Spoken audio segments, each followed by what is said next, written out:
Hello guys and welcome to another car obsession walk around. This time it is the brand new Fiat 124 Spider. So let's pop this on my head and have a look around. Right, it is a beautiful day in the UK today. Speaking of beautiful, just check this out. The new 124 Spider. Now as some of you may know, it's made in conjunction with the new Mazda MX-5, but it looks different. Now whereas Mazda has gone for a modern look with the MX-5, Fiat has kind of looked back towards the past in regards to styling inspiration, i.e. the original 124 Spider. So for example, you get these nice scoops on the bonnet, and this bonnet seems to go on forever by the way. You get these nice scoops on the bonnet which are a hark back to the original 124 Spider. Also get the grille, which once again is inspired by the 124 Spider of yesteryear. Get these lovely headlights, and I have to say it does look pretty good. Now the 124 Spider is longer than the MX-5 and it's also a little bit wider as well.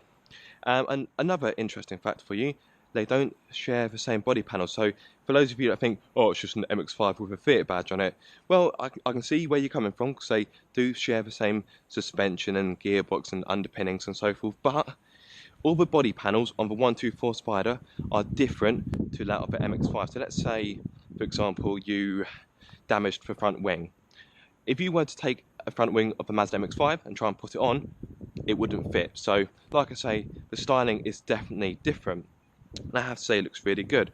Another styling cue, if I come back here, hopefully you can see it guys, I want to try and get the right angle for you.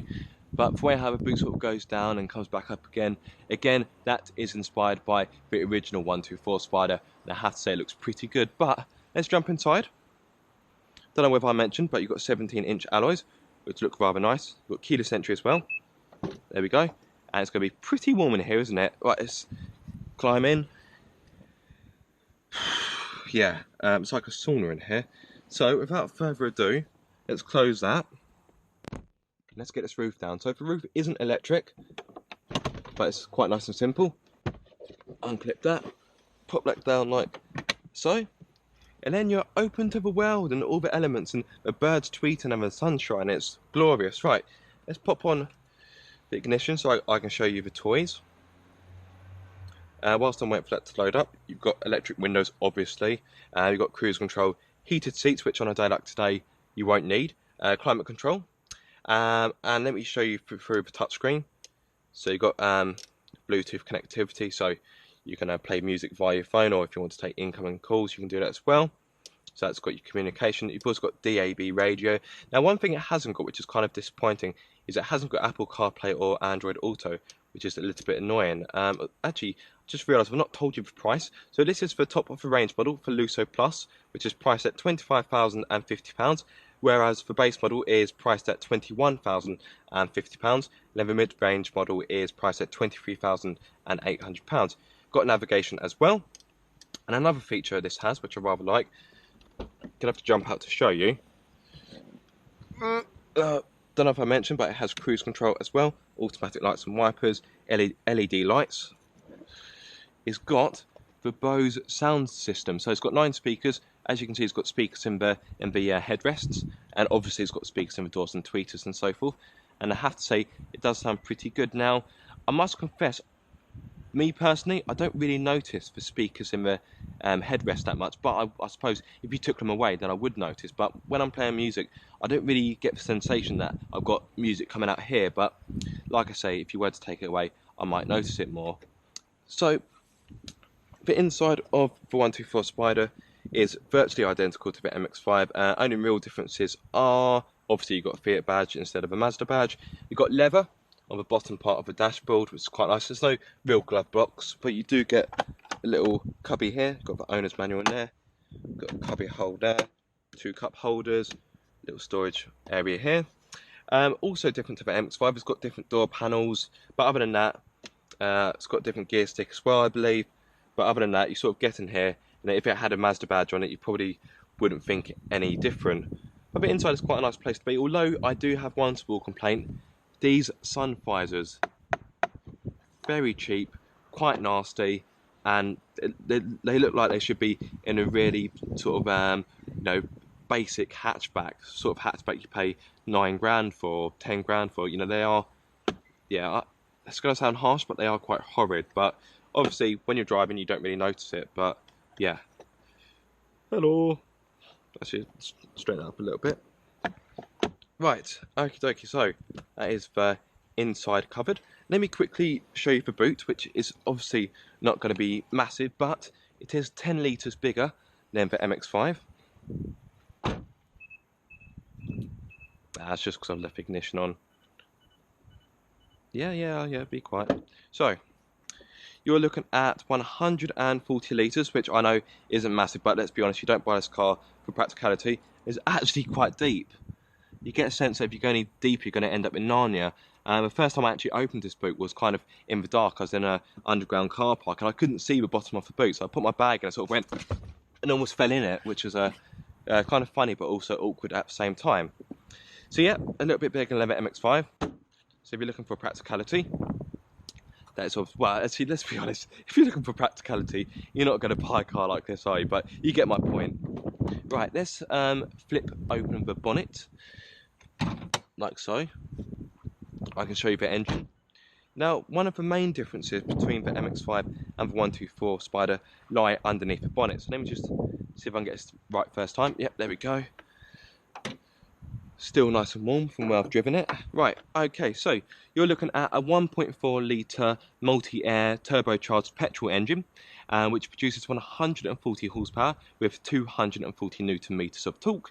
That means you'll hit 62 miles per hour in 7.5 seconds, and the top speed is 134 miles per hour. So in regards to performance, it's quite similar to the MX-5. You can see the turbo there. Ooh, turbo. Ooh. Sorry, I'm getting distracted.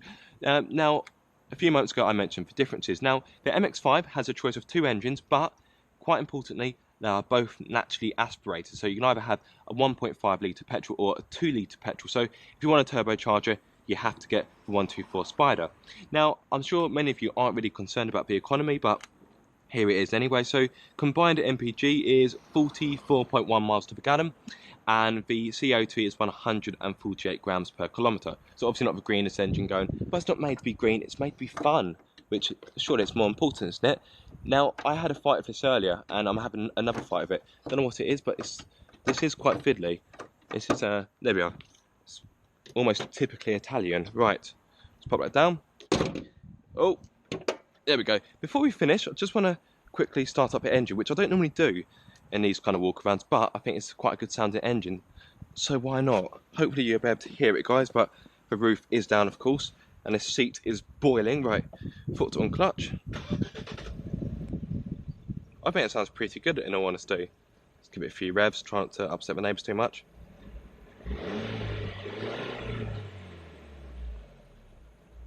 I think it sounds pretty good. It's got kind of like a low burble to it, which can only be a good thing. Right, let's put the roof back up. So to do so, again, that's easy. So flip it up, it kind of gets handed to you. Grab that, put it down. There we are. And put the windows back up, like so. And step out before I melt. Ooh. Right. What? I think they should have called it for 124 sauna. Is that all off? Happy now? Right. There we go. Right, that's all locked up. Just one other difference to talk you through, guys, is that the 124 Spider is a little bit heavier. So, this is 1,050 kilograms, whereas the Mazda MX-5 is 1,000 kilograms dead. So this is a little bit heavier. It's also a little bit bigger, so it's not quite as nimble, I would imagine. Now, I've not driven the new MX-5, so I can't really compare it. But as some of you may know, I do actually own an MX-5, but it's a Mark II, so it's from 2000, so it's quite old now, 17 years old. But stepping into a car like this, it feels very, very familiar to my Mark II MX-5, which can only be a good thing. But of course, this has plenty more kit. So let's have one more walk around before I leave you guys. Don't know whether I mentioned it earlier, but I'm not a massive fan of the ice white. This is a standard colour. It's a nice colour, and it looks quite elegant and timeless, which is quite good. But for me personally, don't know, I'd prefer it in a different colour. I just think, I just think white's a little bit boring, and I think if it had black alloys, yes, that would look better. Try and give you one more. Oh, I actually forgot to mention two parts of the specification. So it's got a rear-facing camera, and it's also got parking sensors as well. But the thing is, when the roof's down, I don't really use them, so that's why I kind of forgot about them. Bit of badge action there. 124 Spider. Twin exhaust pipes, very nice indeed. And there we go. One more walk around a Fiat 124 Spider. Oh, I'm glad to get it out of my head. My forehead is pretty sweaty. So, that is my walk around, of course. My full review will come next week sometime, so look out for that. But until then, I hope you enjoyed this video. If you did, give it a thumbs up and please subscribe for more car obsession.